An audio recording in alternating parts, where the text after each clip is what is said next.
자, 안녕하세요. 오늘은 교과서 274페이지에 현시동원 체제와 민족말살 정책에 대해서 살펴봅니다. 교과서 274페이지부터 또 길어요. 277쪽까지가 되겠습니다. 우리 교과서가 설명을 장황하게 많이 써놨어요. 그래서 선생님도 얘기를 하려니까 다 하다 보니까 좀 자꾸 길어지네요. 자, 보죠. 학습 목표는 일제가 남면 부양 정책을 실시한 목적은 무엇일까? 라고 되어 있는데요. 실은 남면 부양 정책이 중요한 게 아니라요. 이거는 많이 언급되지 않고요. 여기 있는 내용의 다른 것들이 훨씬 더 중요합니다. 교과서에 있는 건 이렇지만요. 그냥 넘어갈게요. 자, 먼저 이 공업화 정책의 추진이라고 되어 있어요. 일본 애들이 일본 산업이 발전하면서 남는 자본을 우리 땅에 투자를 하기 시작합니다. 그러면서 점차 그 산업은 중화공업단지의 육성으로 변모하기 시작합니다. 특히나 1930년대 들어오면서부터 이러한 일들이 나타나기 시작하죠. 자, 여기에 흥남이라고 하는 도시에 엄청나게 비료공장이 나타나게 됩니다. 엄청 큰 공장이에요. 비료 공장은요, 전시에는 화약을 만드는 무기 제조 공장이 되죠. 자, 그러면은 왜 이런 공장들을, 흥남은 지금 북한 지역에 있어요. 저기에 만들게 되었느냐? 1937년부터 45년까지 일본은 중국과 전쟁을 합니다. 이른바 이제 중일전쟁인데요. 자, 이 중일전쟁이 일어났을 때, 요 부분 있죠? 요 부분이 일본 애들이 차지한 중국의 주요 도시예요. 전체 이 산업시설의 대부분이 이 지역에 있거든요. 그 주요 지점은 다 잡았다고 보면 됩니다. 그런데 나머지 땅, 이 넓은 땅을 확보를 하지 못해서 결국 중일전쟁에서 일본이 승리하지 못하게 되는데, 자, 이 넓은 땅에 쳐들어갈 때 일본은 이쪽에 있죠. 그렇죠? 먼지 배 타고 이렇게 통통통통 와요. 그렇죠? 그래서 우리 땅에, 이 땅에다가 기지를 만들어서 공장을 만들고 무기를 철도를 이용해서 이렇게 딱 수송을 하는 전략을 써야 합니다. 그래서 아까와 같은 비료 공장이나 중화공업단지를 주로 북한 지역에 만들 수밖에 없었던 거예요. 자, 당시에 만들어진 일제시대에 만들어진 공장들, 주요 공장들입니다. 여기 보면요, 물론 뭐 남한에도 없진 않죠. 있어요. 그런데 이제 철강, 기계, 화학, 금속 막 이런 것들 있죠. 다 이제 북한 지역에 있죠. 그쵸? 북한 지역에 있어요. 그래서 이 당시에 크게 성장한 도시가 나타나게 됩니다. 그래서 이 청진, 이 청진이라고 하는 이 도시가 엄청 크게 성장하게 되고, 흥남이라고 하는 전혀 저기 한 도시, 동네가 대도시로 성장하는 모습도 나타나게 돼요. 옆에 그래프는 인구 집중의 모습을 보여줍니다.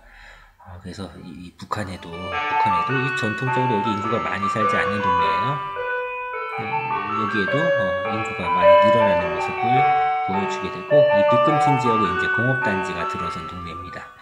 자, 이런 모습 보여준단 말이죠. 자, 결국에는 이 일본 애들이 이 대륙 침략의 기지로서 공업화가 추진이 되었는데, 그러다 보니까 자연스럽게 북한 지역에 공장이 많이 생겼고, 이 과정에서 돈이 있는 한국인도 공장을 증설할 수 있었겠죠. 그래서 돈 버는 사람이 나타나긴 했습니다. 그런데 큰 기업까지는 아니었고요. 작은 기업 정도로에 머물 수밖에 없었습니다. 자, 이런 정책을 우리는 병참기지화 정책이라고 불러요. 이 병참기지라는 말은 군수물질을 생산하는 기지란 뜻이거든요. 그러니까 군대에서 쓸 여러 물건들을 만드는 기지. 이게 병참기지가 되겠습니다. 자, 한편 북쪽에는 이렇게 공업이 막 성장하지만 남쪽에서는 농업 중심 사회였는데 이 농민들의 삶은 참 어려웠다라고 볼 수가 있습니다. 일단은요, 일본 애들은 자기 산업을 보호하기 위한 원료의 생산 기지로서 또는 식량의 생산 기지로서 우리 땅을 생각하고 있었습니다. 그래서 이른바 남면 북양 정책이라는 것을 피는데, 남면은 남쪽에는 면을 재배하고 면, 옷감, 북쪽에서는 양을 재배하다 양털, 모직물이 되겠죠. 그러면은 이 양이나 면과 같은 경우에는 다 섬유 산업의 원료가 되는 거죠. 남쪽에서는 면을 재배하고 사진에 나와 있는 것은 이제 면을 생산하는 거죠. 북쪽에서는 양털을 깎아서 섬유 산업의 원료를 값싸게 일본에 공급해서 일본 섬유 산업을 지키겠다는 거예요. 근데 한국에서 면이 많이 나나요? 양을 많이 키울 수 있나? 그렇게 안 되겠죠. 그래서 성공한 정책은 아닙니다. 일부 효과를 거두긴 했겠지만 이것 가지고 뭐 큰 성과를 보이지는 못하게 돼요. 근데 이걸 확진 목표라고 써놨으니까 얘네들도 참 그래요. 자, 이런 건 일본 애들이 이제 추진한 거고요. 이러다 보니까 우리 농민들은 삶이 참 힘들었어요. 경제가 계속 어려워졌고 일본 애들이 또 우리 농민들을 위한 정책이나 이런 걸 필 리가 없잖아요. 그래서 항상 이 보릿고개를 어떻게 넘느냐, 이게 문제였습니다. 보릿고개는 춘궁기, 봄에 궁핍한 기간이란 뜻이에요. 봄이 되면 너무 배고파서 힘든 기간이 되겠습니다. 가을에 주수한 곡물이 똑 떨어져서 이제 초여름, 늦봄에 보리를 수확하기 전까지 식량이 바닥나서 굶어야 하는 시기가 보릿고개죠. 이게 지속적으로 반복되니까 일본 애들도 이 문제를 해결하기 위해서 이른바 농촌진흥운동이라는 것을 펼치게 됩니다. 그런데 실제 이 농촌진흥운동은 1932년부터 진행이 되었는데요. 보릿고기의 문제를 농민들의 그 게으름 또는 낭비 이런 것으로 돌려서 실질적인 어떤 효과가 나타나지 못했습니다.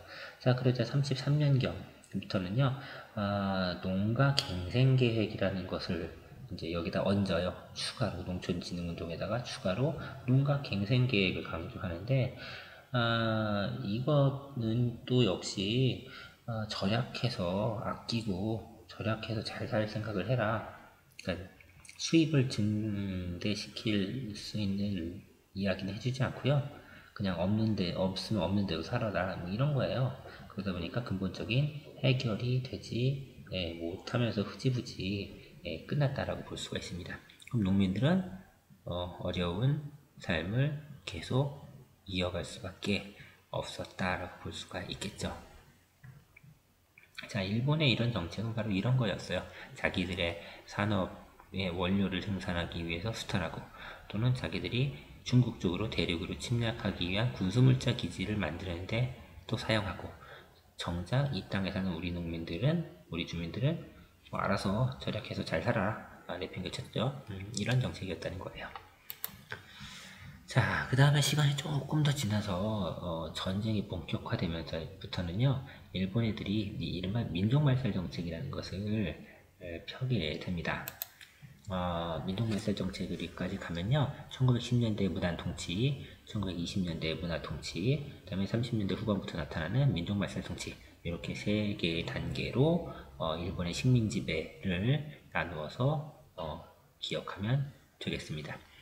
자, 민족말살 통치라는 게, 민족말살 정책이라는 게 왜 나왔냐면요, 1931년에 이른바 만주사변이라는 사건이 일어나면서 일본이 만주를 습격해서 만주를 빼앗아요.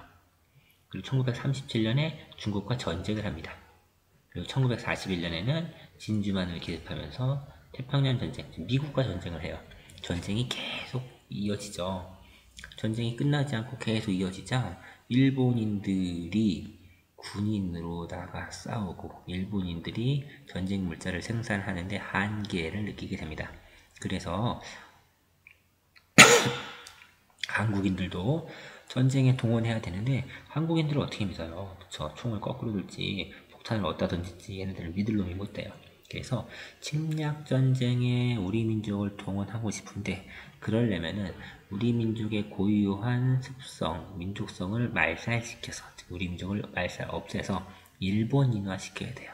그러면은 이 사람은 일본 사람이니까 믿고 총을 내어줄 수가 있죠. 즉 전쟁이 장기화되면서 31년부터 45년까지 전쟁이 쭉 이어지는 거예요. 이 전쟁에 우리 민족을 동원하기 위해서 추진된 정책이 바로 민족 말살 정책, 즉 일본인화 정책입니다. 그러면은 아니 여태까지 다르게 살았고 뭐 차별했던 조선 사람과 일본 사람이 알고 보면 한 몸뚱이다 뭐 이런 것들을 강조해야 될 필요가 있죠. 그래서 이런 포스터가 나와요. 내선 일체 내 일본 선 조선 뭐 샴도 샴쌍둥이도 아니고 이게 뭐 같이 붙어 있는데 미안해요. 이런 사람들을 비하하는 발언은 아닙니다. 자, 아무튼, 어깨 동무하고 이렇게 가죠. 한몸뚱이라는 거죠. 일체, 한몸뚱이다. 일본, 내, 조선, 선, 일체, 하나의 몸뚱이다. 그러니까 우리 같은 몸이니까, 우리는 같은 거야. 같이 가자. 뭐 이런 거예요. 그러니까 너네도 전쟁할 때 같이 총 맞으러 가자. 뭐 이런 얘기가 되겠죠. 자, 그러면서 너는 위대한 황국의 신민이다라는 이야기를 하게 됩니다. 즉, 일본 천황에게 충성하는 사람이다라는 이야기를 해요. 그럼 학교에서 이런 걸 외우게 해요. 한국신민 서사라는 것을 외우게 합니다. 그리고 시험에 자주 나옵니다. 자, 한국신민 서사라는 것을 외우게 하고요. 그 다음에 궁성역이에요. 지금 허리 숙여서 절하고 있죠. 이 궁성은 일본 왕이 사는 성이에요. 일본 왕이 사는 성에 요배 허리 숙여서 절한다는 뜻이에요. 시간이 되면은 일본 왕한테 절하는 거죠. 일본 왕한테 충성하는 일본의 사람이다라는 것을 의식화시키는 작업이라고 볼 수가 있습니다. 자, 그 다음에 신사참배. 신사가 뭘까요? 일본인 무덤이 있는 곳이죠. 그렇죠? 일본 애들은 종교관념이 우리랑 달라서 모든 뭐 사물에 다 신이 있다고 믿기도 해요. 그런 신을 모시는 제사당 같은 거예요. 여기에는 또 이제 그 무덤도 같이 됩니다. 일본의 침략 전쟁에 나아갔다가 죽은 사람. 일본인의 입장에서는 당시에 뭐 전쟁 영웅들이겠죠. 이런 사람들의 넋을 기리기 위해서 참배를 가는 겁니다. 이게 그런 모습이에요. 단체로 학교에서 신사에 침략전쟁에서 활동한 사람들 참배하러 가는 거예요.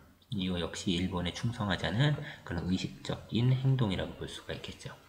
자, 그러면서 일본과 조선이 똑같다라고 하니까 시스템도 맞춰줘야겠죠. 그래서 일본과 조선인을 차별했었던 교육제도를 똑같이 맞춰주기 시작합니다. 그래서 학교도 뭐 소학교, 6년제 이렇게 다 맞춰주기 시작해요. 자, 다만 일본인이니까 일본어를 써야겠죠. 조선어는 제2외국어, 외국어가 되겠죠. 그래서 조선어는 불필요한 과목이니까 선택 과목으로 바꿔요. 그래서 학교에서는 일본어만 쓸 수밖에 없습니다. 우리말을 썼다가 걸리면은 요새로 치면 벌점을 받는 거죠. 그쵸? 벌점 많이 받으면 벌 받고 또 우리말 쓰는 사람 신고하면 상점 받아요. 상점 많이 받으면 상 받겠죠. 그쵸? 뭐 이런 제도가 있었다고 합니다. 그리고 학교도 소학교에서 이제 1941년인가요? 국민학교로 이름을 바꿔요. 한국신민의 학교란 뜻이에요. 그래서 옛날 사람들은 국민학교를 졸업했고 요새 사람들은 초등학교를 졸업했어요. 여러분들은 초등학교를 졸업했고 선생님은 국민학교를 졸업했네요.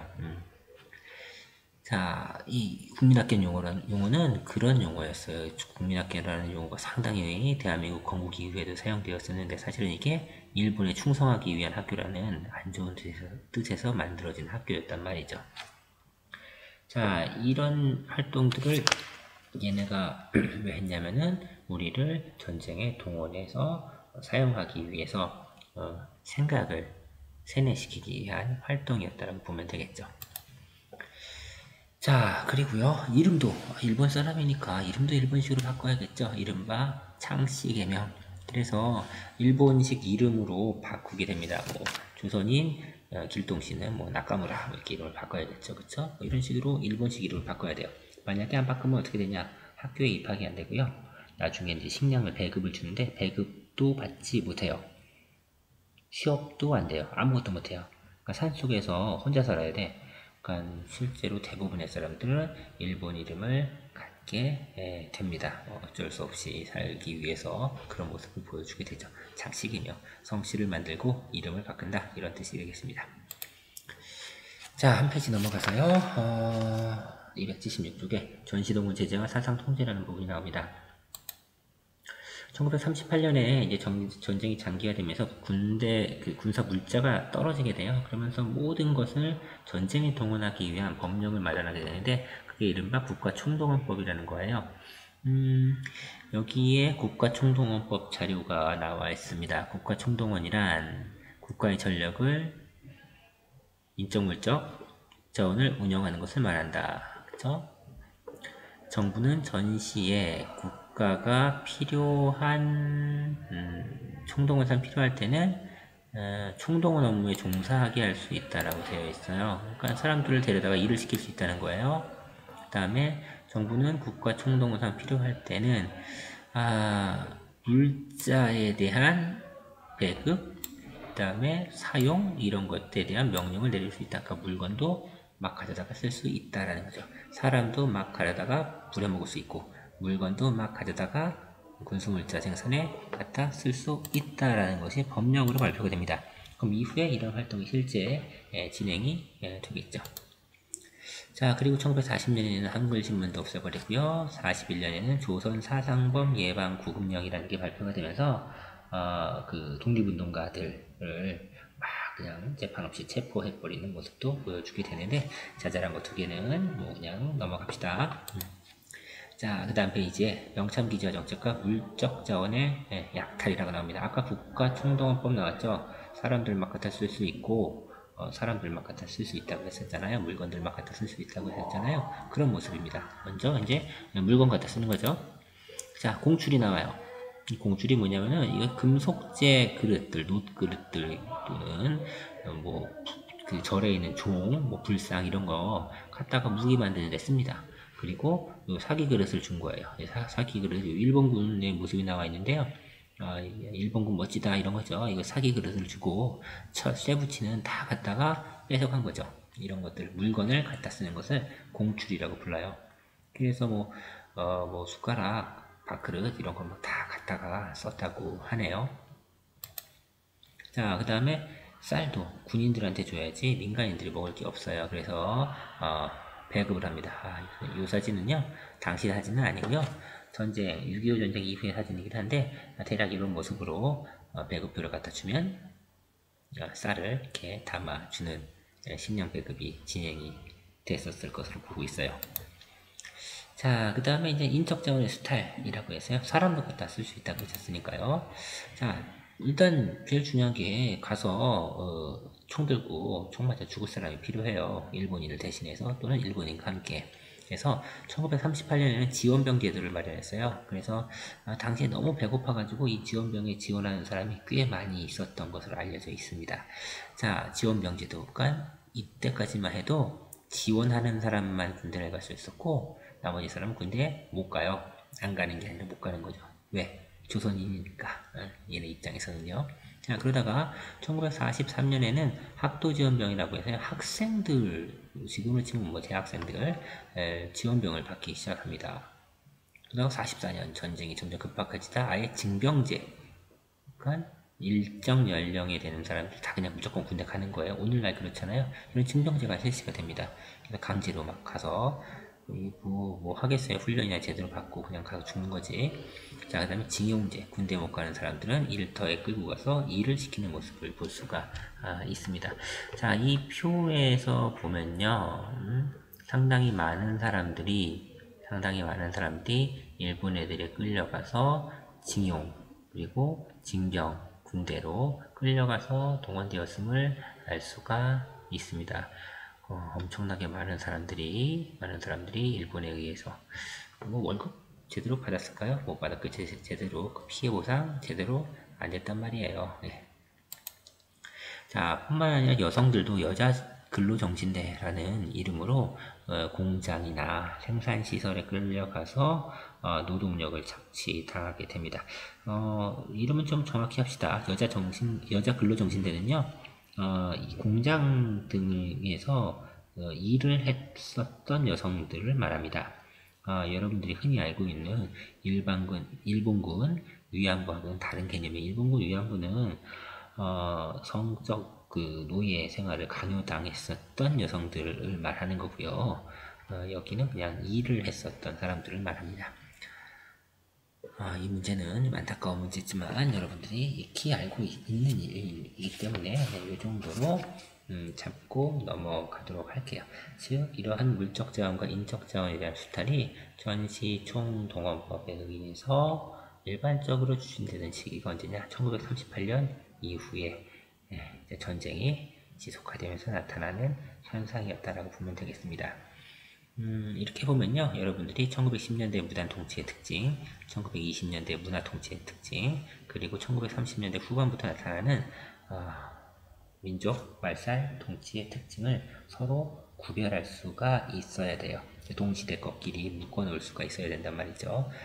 일반적으로 이것을 섞어놓고 같은 시기 것을 찾아라, 이런 문제가 가장 일반적으로 나오는 문제가 됩니다. 뿐만 아니라 1910년대 도시조사사업과 회사령, 1920년대 산미증식계획, 그 다음에 1930년대 이후에 나타나는 병참기지화 정책, 30년대 말 40년대에 나타나는 그 공출과 같은 물적, 인적 자원의 수탈, 이런 것들도 역시 시기별로 구별해서 여러분들이 기억해야 된다는 사실 반드시 기억하고 가세요. 자, 오늘은 여기까지입니다. 끝.